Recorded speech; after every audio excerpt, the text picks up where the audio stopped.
بسم اللہ الرحمن الرحیم۔ ہماری آج کی یہ ویڈیو ہمارے سوشل میڈیا پلیٹ فارم کے تعارف کے سلسلے میں ہے، جس کا نام ہے میزان لائف۔ ایک جملے میں اس کا تعارف یا موٹو ہے: ایک متوازن اور مثبت سوچ ایک متوازن اور کامیاب زندگی کے لیے۔ A balanced and a positive approach for a balanced and successful life. لفظ میزان کے کئی معنی اور حکمتیں پوشیدہ ہیں۔ تفسیر عثمانی میں لکھا ہے کہ میزان کی 3 اقسام ہیں۔ نمبر 1، علمی میزان یعنی عقل سلیم، جو اچھے اور برے کی تمیز کرتی ہے۔ نمبر 2، اخلاقی میزان یعنی عدل و انصاف کی ترویج۔ نمبر 3، سب سے بڑا میزان تو خود ہمارا دین حق ہے،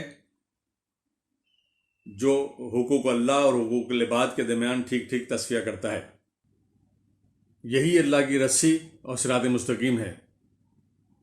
ایک متوازن سوچ کس طرح حاصل کی جائے، ایک مثبت سوچ کس طرح حاصل کی جائے جس کے نتیجے میں ایک متوازن زندگی گزاری جا سکے، اس سلسلے میں ہماری آئندہ آنے والی ویڈیوز میں بات ہوگی انشاءاللہ۔ ہماری کوشش ہوگی کہ کوئی متنازعہ کنٹروورشل ایشو پر بات نہ ہو، کوئی فرقہ وارانہ بات نہ ہو، صرف معروف اور متفقہ اسلامی شعائر، اسلامی تعلیمات، معاشرتی آداب و مسائل پہ بات ہو، مگر سائنٹیفک اپروچ کے ساتھ، منطق اور دلیل کے ساتھ۔ ہمارے لیکچرز کی 4 ڈائمینشنز ہوگی، جسے پہلے بتایا جا چکا ہے۔ نمبر 1، سب سے پہلے تو یہ سمجھا جائے کہ مثبت سوچ کیا ہے۔ مثبت سوچ سے کیا مطلب ہے؟ اسلامی تعلیمات کے تناظر میں مثبت سوچ کا کیا مطلب ہے؟ یہ بہت اہم سوال ہے، کیونکہ جب تک یہ نہیں سمجھیں گے ہماری زندگی متوازن نہیں ہو سکتی، ہماری سوچ متوازن نہیں ہو سکتی۔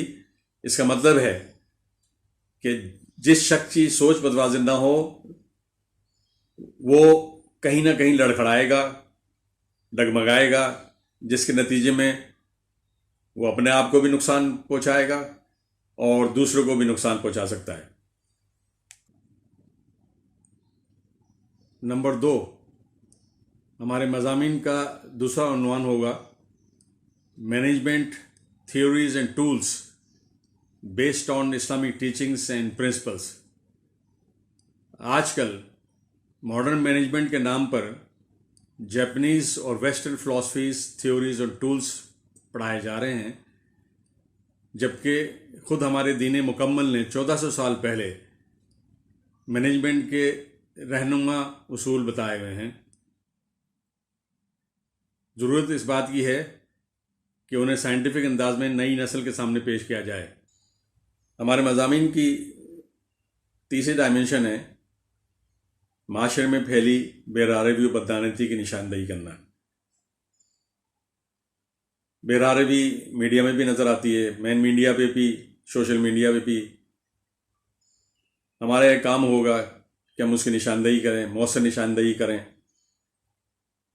اور اپنی بات ارباب اختیار تک پہنچائیں اور اس کے استحباب کی کوشش کریں۔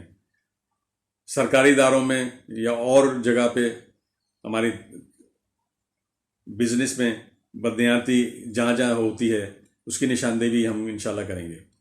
Last but not the least, ہمارا چوتھا میدان عمل ہوگا انفاق فی سبیل اللہ، یعنی مستحق اور نادار افراد تک مدد پہنچانا۔ ایسے سفید پوش افراد جو کسی وجہ سے امدادی ایجنسیوں تک رسائی حاصل نہیں کر سکتے یا ان کا رابطہ ان سے نہیں ہے، ہم ان کے لیے رابطہ بنیں گے۔ خاص طور پر جو لمبی بیماری میں مبتلا شخص ہیں، جو مستقل بیماری ہے، گھر والے بھی پریشان ہیں ان کے لیے، یا ایسے قابل اسٹوڈنٹس جن کو آگے تعلیم جاری رکھنے کے لیے مدد کی ضرورت ہے، کتابوں کی ضرورت ہے، اسکالرشپ ہم اس کے لیے ارینج کر سکتے ہیں۔ اس کے علاوہ ہم اپنے ذرائع سے بھی یہ امداد کرنے کی کوشش کریں گے انشاءاللہ۔ The old noble philosophy of human relations is quoted as live and let live. What the new era has taught us, live at the cost of others. But what our holy prophet sallallahu alayhi wasallam, ہمارے ماں باپ ان پہ قربان، رحمت للعالمین، سرور کائنات، خاتم النبیین، has taught us 1400 years ago, that live and help others to live. اس پہ غور کرنے کی بات ہے کہ live and let live is not enough. Jio اور جینے دو بہت سنتے ہیں ہم، لیکن یہ کوئی بڑی بات نہیں ہے۔ بڑی بات تو یہ ہے کہ آپ خود بھی جئیں اور دوسروں کو جینے میں مدد کریں۔ دس وی کال دی میزان لائف۔ اٹھ کے اب بس میں جہاں کا اور ہی انداز ہے، مشرق و مغرب میں تیرے دور کا آغاز ہے۔ طالب خیر سراج الدین خان۔